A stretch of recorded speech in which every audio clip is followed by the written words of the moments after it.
our choice. I know. The name of peace and sanity, but not in the name of the Shabba.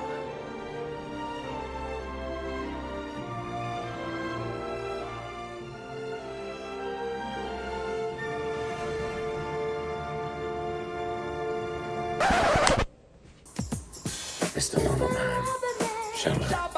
Mr. Loverman, Shabba. I'm not capable of dancing without flapping my hands around.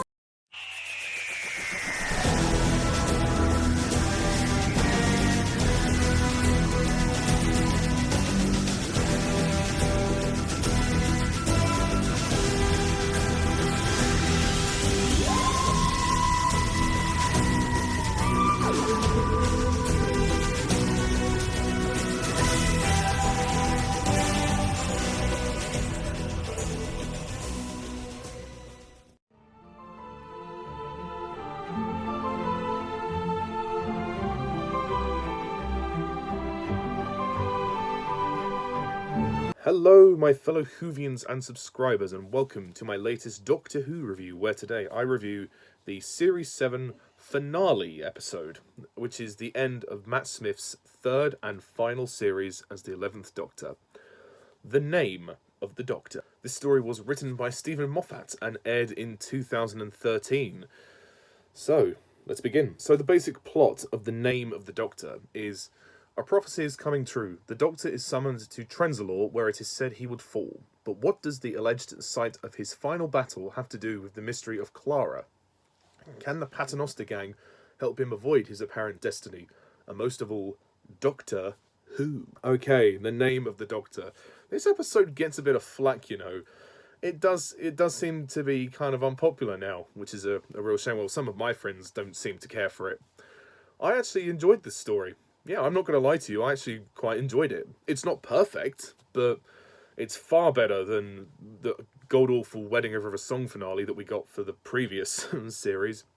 What I like about The Name of the Doctor is that it puts the Doctor to the ultimate test. It actually kind of raises the stakes, and it puts him, you know, in a position where he literally can't do anything to save the day. And I like the concept of the story, the fact that the Great Intelligence want to undo everything that the Doctor has done in the past. So every victory that he has ever had, every person he's ever saved, is going to be undone just like that, by stepping into the Doctor's tomb, therefore stepping into the Doctor's timeline. And this episode also answers the mystery surrounding Clara as well, which has been going on for, well, since Asylum of the Daleks, since the beginning of the series. And I thought it did this pretty well. I thought it was a competent finale. Again, not perfect, but I enjoyed myself. I thought, this is really interesting. I was sitting there, I was engaged, and I really thought Matt Smith gave an excellent performance as the Doctor. I thought he was really good in this one. There's even a moment where he does get quite emotional at the beginning, realising his fate, that, oh shit, you know, I'm going to have to sort of face the end of my time. In a way, it kind of foreshadows the time of the Doctor. But obviously, we know Matt Smith will only have 2 stories left after this one, so he will be leaving the TARDIS very soon. So this is a great way to foreshadow that, but it's also very intriguing on its own. As for the mystery surrounding Clara, the fact that Clara is the one who saves the day, I didn't mind it. I mean, I thought it made sense with the story, and in terms of the story arc that's it's been kind of building up to this, really. Clara basically jumps into the timeline of the Doctor and stops the Great Intelligence from undoing everything by saving him, which is really interesting and quite emotional, actually, on a number of levels. I like the relationship between the Doctor and Clara in this episode because I really felt their connection a lot more. She wasn't just this kind of, you know, sassy, overconfident girl that she is sometimes, and she will be in Capaldi's era. She actually was very caring. She showed her caring side, the fact that she was willing to sacrifice herself for the Doctor and save his life. Because, well, also, she didn't really have much choice, because all of time and space and reality was dying. So, because the Doctor couldn't save anyone. So it was a really interesting way to kind of have the emotional pull of that, and for Clara to kind of jump in and say, I'm the impossible girl, and I'm going to save the Doctor. I mean, I think the narration and the monologues are kind of unnecessary, but aside from that, it's really well done. What's also lovely about the story is the fact that we get some references, we get some callbacks to previous Doctors, We even see like the old doctors running past Clara when she's inside the Doctor's timeline. Obviously, they're not the actual bodies of the Doctors; they're just people dressed in the costumes. But it's enough of an indication for us to see, oh, that's Colin Baker, that's Peter Davison, that's Christopher Eccleston. So as a fan, I thought that was a really nice thing to do, and I really did appreciate that. And the use of archive footage of other Doctors is also really appreciated, and also archive audio as well. I really like that. Like when they step inside the tomb, we hear the voices of like Tom Baker, Christopher Eccleston, and a few others.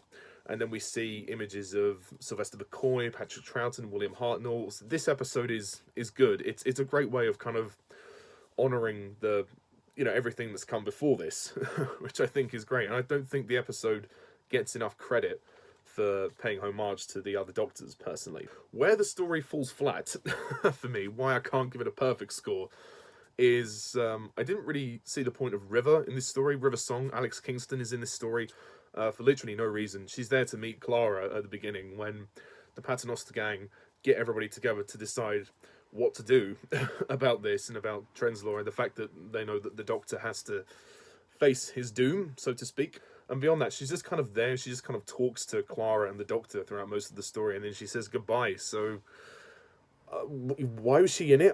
I don't know. Was this meant to be the last story for Alex Kingston? To be honest, I didn't see the point of including her, and I didn't see the point of including her with Capaldi's era as well, but we'll get to that later. And also, the end of the story, it's very abrupt. It just kind of ends. There's no real resolution. It ends on a cliffhanger with the reveal of John Hurt as the War Doctor. Rest in peace, John Hurt. Oh, John Hurt as the War Doctor. We don't get to see much of him. We see a first glimpse of him at the very end, which is still really nice. And the couple of lines that he has at the end are brilliant. And, it was an awesome reveal. Certainly when I first saw the episode, I thought, oh, we have a new Doctor. That's absolutely cool. It was one thing I do appreciate that Moffat did in the run-up to the 50th anniversary, because this was the last episode before the 50th. It was really nice to see that Moffat took the time to establish the War Doctor. Obviously, we'll find out more about him in the next episode, Day of the Doctor. But the Doctor and Clara, we don't actually see them get out of his timeline. So, in the next episode, Day of the Doctor, they're just kind of back to normal. Because the thing is, the time stream closed when the Doctor was there. So how did they get out? That was never explained. It's definitely a point I have to mark down for the episode. Also, the Whispermen, they're not the best Doctor Who villains. I mean, they're pretty creepy. I quite like the design, but there's not much to them. All they do is whisper. They kind of whisper, and they got these weird teeth. They look like kind of old-fashioned mannequins. They kind of reminded me of the Autons a little bit, except different kind of material, Certainly, just in the terms of the way they're faceless, but they have these weird teeth and black lips. I think the concept is cool. They just didn't do anything with it, and I don't think they spent enough time on that as well. As for the Paternoster gang, I actually quite like them in this story. I think this is probably one of their better performances. Strax does spout out quite a few comedic lines in this story, but they're not too bad, I'd say. But I definitely think Jenny and Vastra are highlights.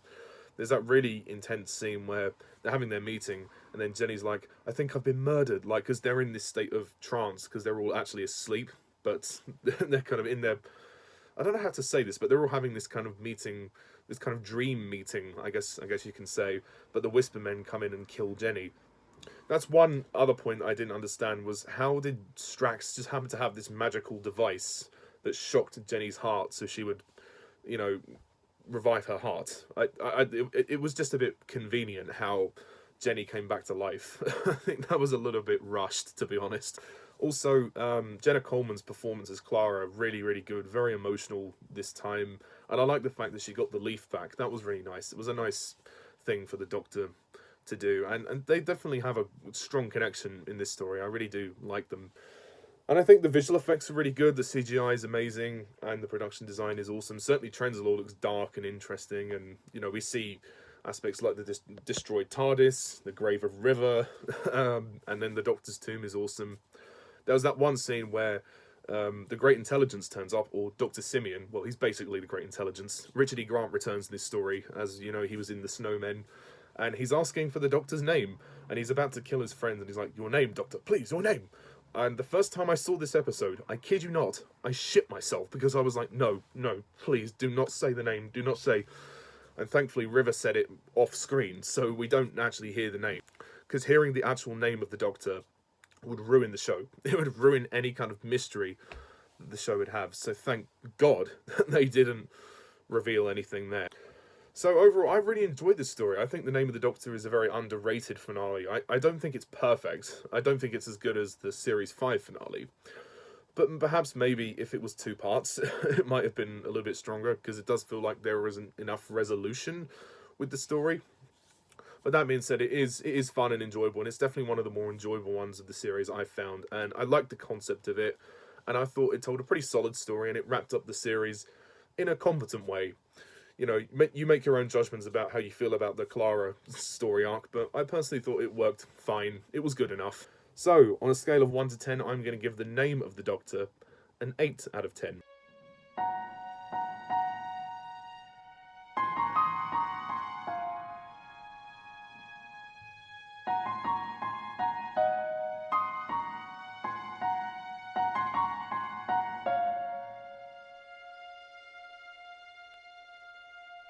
Okay, that is it, folks. That is the end of Series 7. It's not the end of Matt Smith just yet. He has 2 more stories left.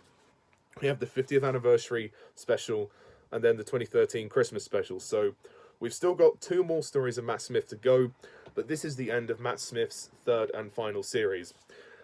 And Series 7 has been a very weird one. It's very inconsistent. You know, the split down the middle didn't really help. The first chunk of it with Amy and Rory leaving, and then the second chunk of it with Clara.